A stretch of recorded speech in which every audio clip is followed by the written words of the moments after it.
आपने कभी डोमिनोज को गिरते देखा है? एक गिरता है और फिर लाइन से सब गिरते चले जाते हैं। इतिहास भी ना कुछ ऐसा ही है। एक घटना दूसरी को जन्म देती है और देखते ही देखते पूरी दुनिया का नक्शा ही बदल जाता है। आज हम इसी चेन रिएक्शन को समझने वाले हैं। यह कहानी है तरक्की, नए आइडियाज और इंसानी चाहतों की, जिसने हमारी आज की दुनिया को बनाया। तो सवाल ये उठता है कि एक सदी जो प्रोग्रेस की सदी थी, जिसमें इंडस्ट्रियल रेवोल्यूशन हो रहा था, नए नए विचार आ रहे थे, आखिर उसी सदी ने दुनिया को सबसे भयानक युद्धों की आग में कैसे झोंक दिया?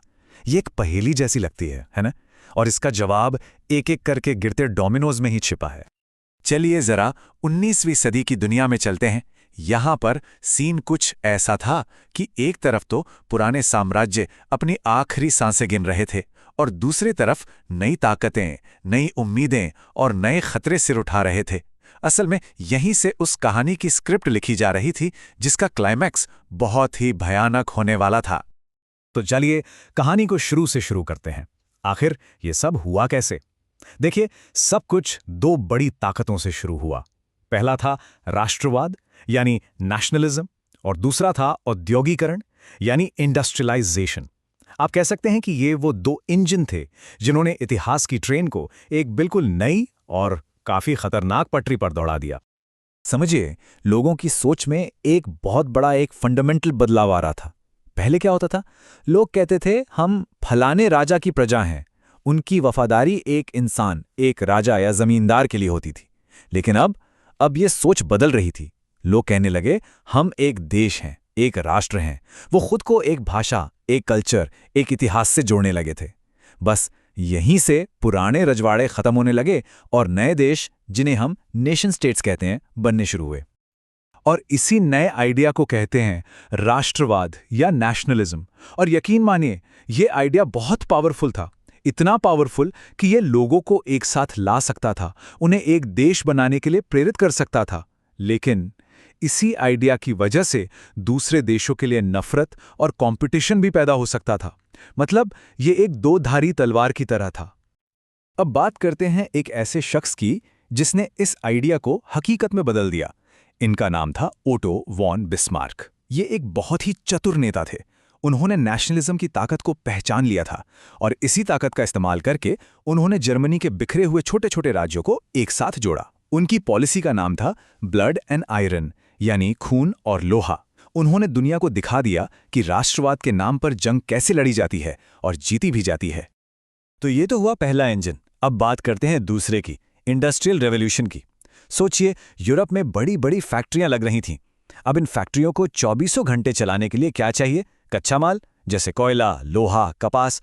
फिर जो माल बन रहा है उसे बेचने के लिए नए बाजार चाहिए। और हाँ, ये सब काम करने के लिए सस्ता लेबर भी तो चाहिए। इस भूख का कोई अंत नहीं था और इसी भूख ने यूरोप के देशों को अपनी सीमाओं से बाहर झांकने पे मजबूर कर दिया। और बस यहीं से हमारी कहानी का दूसरा पड़ाव शुरू होता है।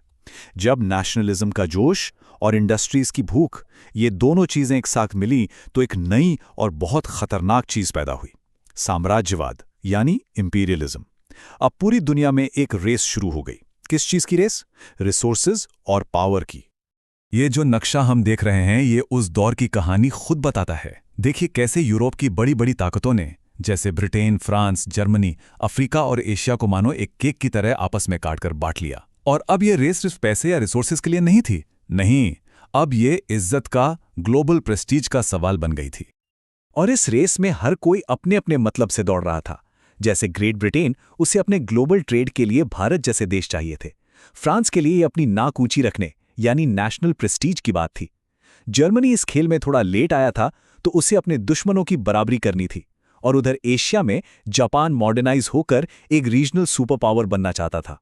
मकसद भले ही अलग अलग थे, पर मंजिल एक ही थी, ज्यादा से ज्यादा जमीन और ज्यादा से ज्यादा कब्जा। तो अब माहौल कैसा था?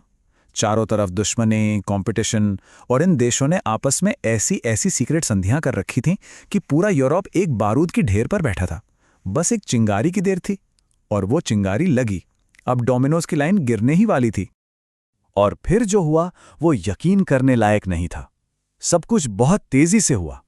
साराजेवो में एक आर्चड्यूक की हत्या होती है और बस 1 महीने के अंदर ऑस्ट्रिया हंगरी सर्बिया पर हमला कर देता है।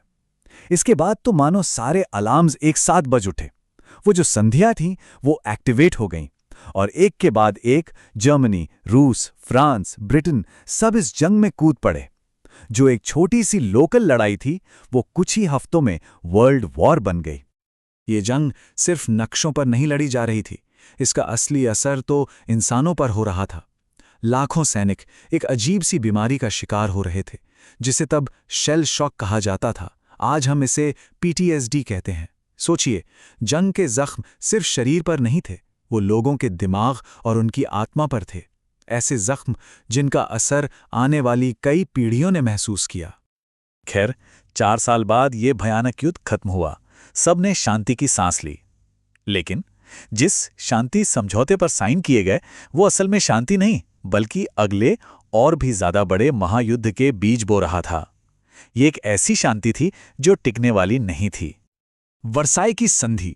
इस संधि ने जर्मनी पर एक ऐसा बोझ डाला जो उठाना नामुमकिन था। कितना?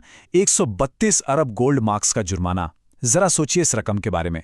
ये इतनी बड़ी थी कि इसने जर्मनी की पूरी इकोनॉमी को तबाह कर दिया और लोगों के दिलों में जिल्लत और बदले की आग भर दी। और जब माहौल में इतना गुस्सा और मायूसी हो तो क्या होता है? इसी माहौल का फायदा उठाने वाले नेता सामने आते हैं। इटली में एक ऐसा ही शख्स उभरा, बेनिटो मुसोलिनी। उसने लोगों की इसी नाराजगी को अपनी ताकत बनाया और अपनी फासिस्ट पार्टी के साथ इटली की सत्ता पर कब्जा कर लिया। उधर जर्मनी में भी कहानी कुछ ऐसी ही थी। उन्हीं बर्बाद हालातों से एक और चेहरा सामने आया, एडोल्फ हिटलर। उसने सिर्फ एक ही राग अलापा, वर्साई की संधि का बदला। उसने जर्मन लोगों से वादा किया कि वो उनका खोया हुआ सम्मान वापस दिलाएगा और निराश लोगों ने उसकी बातों पर यकीन कर लिया। और बस अब आखिरी डोमिनोज भी गिरने के लिए तैयार थे। इन नए नेताओं ने ऐसे कदम उठाने शुरू किए कि दुनिया सीधे एक और महायुद्ध के मुहाने पर आ खड़ी हुई। इतिहास एक बार फिर खुद को दोहराने वाला था। तो देखिए ये कैसे हुआ, स्टेप बाय स्टेप। पहला, हिटलर ने वर्साई की संधि को फाड़ कर फेंक दिया और धड़ल्ले से हथियार बनाने शुरू कर दिए। दूसरा, उसने आस पड़ोस के इलाकों पर कब्जा करना शुरू कर दिया। तीसरा, ब्रिटेन और फ्रांस ने सोचा कि चलो हिटलर को थोड़ा बहुत जो चाहिए वो दे देते हैं, शायद वो शांत हो जाए। इसे अपीजमेंट की पॉलिसी कहते हैं, लेकिन ये उनकी बहुत बड़ी भूल साबित हुई। और आखिर में जब हिटलर ने पोलैंड पर हमला किया तो दूसरा विश्व युद्ध आधिकारिक तौर पर शुरू हो गया। जब दूसरे विश्व युद्ध का धुआं छटा तो दुनिया पूरी तरह बदल चुकी थी। पुराने यूरोपियन एम्पायर्स अब इतिहास बन चुके थे। उनकी जगह अब दुनिया में सिर्फ 2 सुपर पावर थे, एक तरफ अमेरिका, दूसरी तरफ सोवियत यूनियन। और पूरी दुनिया इन्हीं 2 खेमों में बढ़ गई। यहीं से कोल्ड वॉर यानी शीत युद्ध की शुरुआत हुई। तो इस पूरी कहानी का निचोड़ क्या है? सबक ये है कि दुनिया में बड़ी बड़ी लड़ाइयाँ कभी भी अचानक नहीं होती। वो हमेशा एक लंबी चेन रिएक्शन का नतीजा होती हैं। एक ऐसा रिएक्शन जिसमें आइडियाज़, पैसा और इंसानी लालच सब मिलकर काम करते हैं। एक डोमिनो गिरता है, फिर दूसरा, और ये सिलसिला तब तक चलता है जब तक कि पूरी दुनिया इसकी चपेट में ना आ जाए। और यही बात हमें आज के बारे में सोचने पे मजबूर करती है। जरा सोचिए, आज की दुनिया में वो कौन से आइडियाज़ हैं, वो कौन सी आर्थिक ज़रूरतें हैं, वो कौन सी महत्वाकांक्षाएं हैं जो काम कर रही हैं। आज हम मिलकर कौन से डोमिनोज को धक्का दे रहे हैं जो हमारे आने वाले कल की कहानी लिखेंगे। ये एक ऐसा सवाल है जिसका जवाब हम सबको मिलकर खोजना होगा।